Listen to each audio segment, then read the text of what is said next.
Hello everyone, good morning. Hope you all are fine. I am Kalani Trivedi, continuing the lecture of phrases and clause. What is phrase and what is clause? We have heard many times in grammar that it is phrase and it is clause. So what is phrase and clause? Clause કોને કહેવાય અને phrase કોને કહેવાય? Let us discuss in detail with definitions, examples and types. So what is phrases and clauses? That phrases means group of related words that does not contain a subject and verb and is used as a part of speech. શું કહે છે? Group of related words, એક શબ્દનો સમૂહ that does not contain a subject, જેમાં કર્તા નથી હોતો અને ક્રિયાપદ પણ નથી હોતું, એક વાક્યના ભાગ સ્વરૂપે વપરાય છે, એને કહેવાય છે phrase. Clause, a group of words that contains a subject and verb and is used as a part of sentence. And the opposite, એટલે વિરોધામાં, a group of words that contains a subject, જેમાં subject એટલે કર્તા ક્રિયાપદ બંને હોય છે ને સંપૂર્ણ વાક્ય, is used as a part of sentence. વાક્યના એક ભાગ તરીકે વપરાય છે, or a sentence itself, અથવા એક વાક્ય હોય છે. બે વાક્યમાં એક વાક્ય હોય એમાં એક ક્લોઝ કહેવાય, એક મેઇન ક્લોઝ, એક સબઓર્ડિનેટ ક્લોઝ, જે આપણે ઓમાં જોયું કોમ્પ્લેક્સમાં. એક મેઇન વાક્ય, મુખ્ય વાક્ય, અને બીજું એના પર ડિપેન્ડન્ટ. મેઇન ક્લોઝ અને સબઓર્ડિનેટ એટલે એના પર ડિપેન્ડ રાખતું. મુખ્ય વાક્ય અને જે આધાર રાખે છે સબઓર્ડિનેટ, એને સબઓર્ડિનેટ ક્લોઝ કહેવાય છે. બે વાક્ય હોય એમાં એક મુખ્ય હોય ને એક ઇન્ડિપેન્ડન્ટ અને એક ડિપેન્ડન્ટ હોય, એક સ્વતંત્ર હોય અને એક એના પર આધાર રાખતું હોય. એનાથી જ બીજા વાક્યનો મિનિંગ સમજાય, જે આપણે જોયું હતું. After hearing the news of her son's death, she cried a lot. કે એના પુત્રના મૃત્યુના સમાચાર સાંભળીનેથી મિનિંગ ન થાય શું? તે ખૂબ રડી, તેણી ખૂબ રડી. તો એ તેણી ખૂબ રડી પર એ વાક્યનો આધાર રાખે છે. એના પુત્રના મૃત્યુના સમાચાર સાંભળીને એટલે એ અધૂરું વાક્ય છે. ઇન્ડિપેન્ડન્ટ ક્લોઝ નથી, ડિપેન્ડન્ટ ક્લોઝ છે. એના માટે એનો બીજું વાક્ય જોડવું પડે છે. તો કે she cried a lot, એ તેણી ખૂબ રડી, ત્યારે એ વાક્ય પૂર્ણ થાય છે. તો ક્લોઝ એટલે એક વાક્ય અથવા તો વાક્યનો ભાગ, પણ એમાં કર્તા ક્રિયાપદ બધું હોય છે, જે ફ્રેઝિસમાં નથી આવતું. ફ્રેઝ એટલે શબ્દ સમૂહ. જોઈ છે phrase not a complete sentence, પૂર્ણ વાક્ય નથી, અને ક્લોઝ એટલે complete sentence when you remove the conjunction એને કાઢી નાખો. બે જોઈન્ટ કરેલા વાક્ય મેં કીધું તો એ એક સંપૂર્ણ વાક્ય બને છે, જેમાં કર્તા ક્રિયાપદ હોય છે. અને ફ્રેઝ એટલે group of words, A complete sentence કહેવાતું નથી. શબ્દ સમૂહ, તો એક શબ્દનો સમૂહ હોય, એ કંઈ વાક્ય ના કહેવાય. ઇન્ટ્રોડક્શન જોઈએ આપણે. Phrase and clauses are the building blocks of sentence. Sentence બનાવવા માટે બિલ્ડિંગ બ્લોક્સ છે. A phrase is a group of words that act as a part of speech. કીધું ને, પાર્ટ ઓફ સ્પીચ નહીં, એક ભાગ છે. But cannot stand alone a sentence. વાક્યની રીતે એકલું સ્ટેન્ડ કરી શકતું નથી. અપૂર્ણ અર્થ ધરાવતું શબ્દ સમૂહ છે, વાક્ય ન કહી શકાય એને. Clauses are group of words that had a subject and a predicate. Clauses એક એવું ગ્રુપ ઓફ વર્ડ્સ કે જેમાં કર્તા પણ હોય છે અને ક્રિયાપદ પ્રેડિકેટ એટલે સબ્જેક્ટ પછીનું હોય. અને જે મોડર્ન ઇંગ્લિશ ગ્રામર છે એ વર્બ ઓબ્જેક્ટ આપણે બધું કહે ને વાક્યમાં શું હોય, સબ્જેક્ટ ઓબ્જેક્ટ વર્બ, એમ નથી કહેતું. મોડર્ન ઇંગ્લિશ ગ્રામર શું કહે છે? સબ્જેક્ટ અને પ્રેડિકેટ. સબ્જેક્ટ અને પાછળનું બધું હોય પ્રેડિકેટ. એમાં વર્બ આવી જાય, ક્રિયાપદ આવી જાય, કર્મ આવી જાય, ઓબ્જેક્ટ આવી જાય, બધું આવી જાય. This A subject and predicate, એટલે સબ્જેક્ટ અને બાકીનું બધું પણ હોય છે. એટલે ક્લોઝ છે એક સંપૂર્ણ વાક્ય છે. ફ્રેઝ એટલે શબ્દનો સમૂહ છે. A sentence expresses a complete thought and contains a subject, noun, pronoun, predicate, a verb and verb phrase. Clause એટલે એવું એક સેન્ટેન્સ કે જે એક કમ્પ્લીટ થોટ, વિચાર એક્સપ્રેસ કરે છે, જેમાં કર્તા હોય છે, ક્રિયાપદ હોય છે, પ્રોનાઉન હોય છે, પ્રેડિકેટ, વર્બ ફ્રેઝ બધું એમાં આવી શકે છે. એટલે એક સંપૂર્ણ વાક્ય છે. અને ફ્રેઝ છે એ ખાલી શબ્દનો સમૂહ છે, એક પાર્ટ્સ ઓફ સ્પીચ એટલે વાક્યનો ભાગ છે, સ્પીચનો એક ભાગ છે, પણ પૂર્ણ મિનિંગફુલ વાક્ય નથી. હવે ફ્રેઝ ઉપર જઈએ. આજે ફ્રેઝ જોઈશું, કાલે ક્લોઝ જોઈશું. Phrases are group of words without both a subject and a verb. Group of word એટલે શબ્દનો સમૂહ છે જેમાં કર્તા અને ક્રિયાપદ હોતું નથી. Function is as a single part of speech. Single એક શબ્દનો સમૂહ છે કે જે એક વાક્યમાં એડ કરીને મિનિંગ અર્થ આપે છે, પણ એનાથી ખાલી વાક્ય બનતું નથી. Noun phrase. હવે એના types: noun phrase, verb phrase અને પ્રેપોઝિશનલ ફ્રેઝ. ફ્રેઝના 3 પ્રકાર છે. નાઉન તરીકે બી વપરાય છે, ક્રિયાપદ તરીકે વપરાય છે અને પ્રેપોઝિશન તરીકે પણ વપરાય છે. તો હવે એ કઈ રીતે છે જોઈએ. નાઉન ફ્રેઝ એટલે કે નાઉન એટલે આપણને ખબર છે, આપણે જોયું પાર્ટ્સ ઓફ સ્પીચમાં. Noun is a name of place, person and thing. વ્યક્તિ, વસ્તુ કે સ્થળનું નામ એટલે કે noun. A noun phrase consists of a noun and all its modifiers.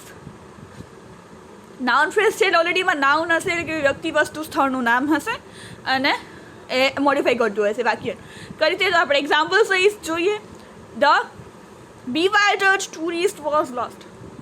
bewildered tourist એક વ્યક્તિનું નામ આપ્યું, પણ એને આખું ફ્રેઝ બનાવ્યું છે. The bewildered tourist, naughty students, આખું એક ફ્રેઝ બનાવ્યું છે. એનાથી વાક્ય નથી બનતું, પણ એનાથી એક મિનિંગ એડ થાય છે. શબ્દનો સમૂહ છે bewildered tourist. ટુરિસ્ટ તો કેવો હતો? તો કે bewildered. ધ લોસ્ટ પપી એટલે કે ખોવાયેલું ગલુડિયું.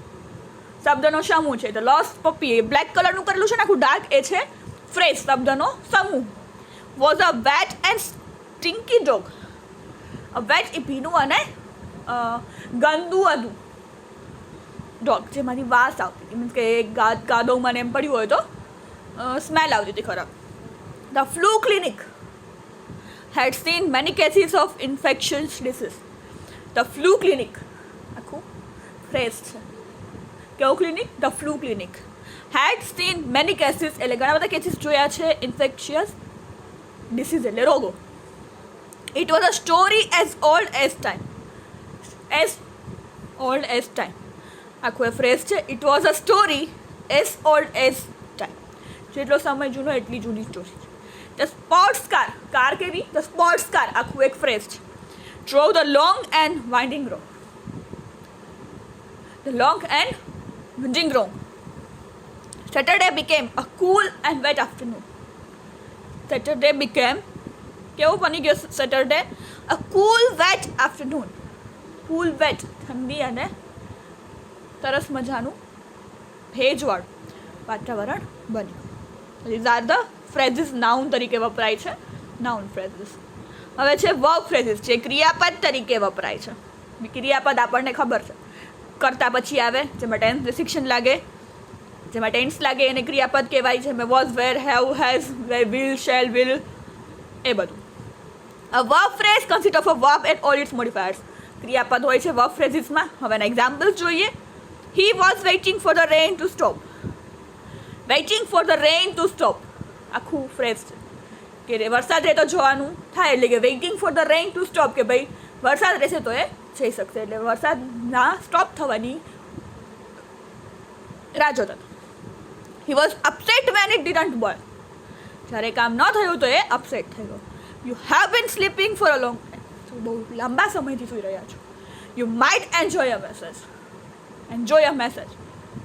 He was eager to eat dinner. He was eager to eat. Eager to eat. Eager to eat એટલે ફ્રેઝ થયું, શબ્દનો સમૂહ. eager to eat. eat નહીં, eager to eat. બહુ ઉત્સુક હોવું. ક્રિયાપદની રીતે વપરાણું છે. was waiting, was upset, have been sleeping, enjoy a message, eager to eat, like that. Prepositional phrase પ્રેપોઝિશનની જગ્યાએ વપરાય છે. પ્રેપોઝિશન તો આપણને ખબર છે, જગ્યા પોઝિશન બતાવતા હોય. On, in, under, by, over, between, for, of, against, એ બધા પ્રેપોઝિશનલ છે. તો preposition phrase begins with a preposition, જે પ્રેપોઝિશનથી બિગિન થાય છે. And act as a noun, પણ એમાં કંઈક નાઉન તરીકે કાર્ય કરે છે. And adjective or an adverb. પ્રેપોઝિશન્સથી સ્ટાર્ટ થાય છે. દાખલા તરીકે આપણે જોઈએ. For example, the book was on the table. On the table તો ને ઓનથી સ્ટાર્ટ થાય છે પ્રેપોઝિશનથી. વી camped by the brook. By. He knew it was over the rainbow. Over the rainbow. She was lost in the dark of night. In the dark of night આખું એક phrase છે. In the dark of night. He was between a rock and a hard place. Between a rock and a hard place આખું phrase છે. કાઢી નાખો તો વાક્ય પૂર્ણ નહીં લાગે, અધૂરું લાગશે. I waited for a while. For a while એટલે શું? I waited for a while, મેં થોડી ક્ષણો માટે વેઇટ કરી. ફોર અ વાઇલ આખું ફ્રેઝ છે. ફોર એમાં પ્રેપોઝિશન આવ્યું, ફોર એટલે પ્રેપોઝિશનલ ફ્રેઝ છે. She smelled of strawberries and cream. Of, she smelled of strawberries and cream. He won the challenge against all odds. Against all odds એટલે પ્રેપોઝિશનનો ઉપયોગ કરીને જે ફ્રેઝ બનાવેલું છે, આખું શબ્દનો સમૂહ બનાવેલો છે. એટલે પ્રેપોઝિશનલ ફ્રેઝ વર્બથી, ક્રિયાપદથી બનાવેલો હોય તો એક વર્બ ફ્રેઝ, અને નાઉનથી બનાવેલો હોય તો noun phrase. This is a types of phrase. ફ્રેઝના ટાઈપ્સ છે. એટલે શબ્દ સમૂહ જે પૂર્ણ વાક્ય નથી, પરંતુ એ એક શબ્દનો સમૂહ છે જે વાક્યમાં રાખો તો એનો મિનિંગ થાય, પરંતુ ઇન્ડિવિડ્યુઅલ એમનામ તમે બાળીને શબ્દ સમૂહ વાંચો તો એનો મિનિંગ, અર્થ નીકળે, પણ એ વાક્યનો મિનિંગ ના સમજાય. એટલે એને, અને ક્લોઝ એક એવું પ્રકારનું વાક્ય છે જેમાં સબ્જેક્ટ કરતા ક્રિયાપદ બંને હોય છે, અને એમાં જે કન્જેક્શન કાઢી નાખો તો એ વાક્ય મિનિંગફુલ, અર્થપૂર્ણ વાક્ય બને છે. અને જ્યારે ફ્રેઝ છે એ શબ્દનો સમૂહ છે, એ વાક્યનો ભાગ છે પણ વાક્ય નથી. This is all about phrases. We will discuss clauses and its types, definitions with examples tomorrow. Thank you for listening. Have a nice day.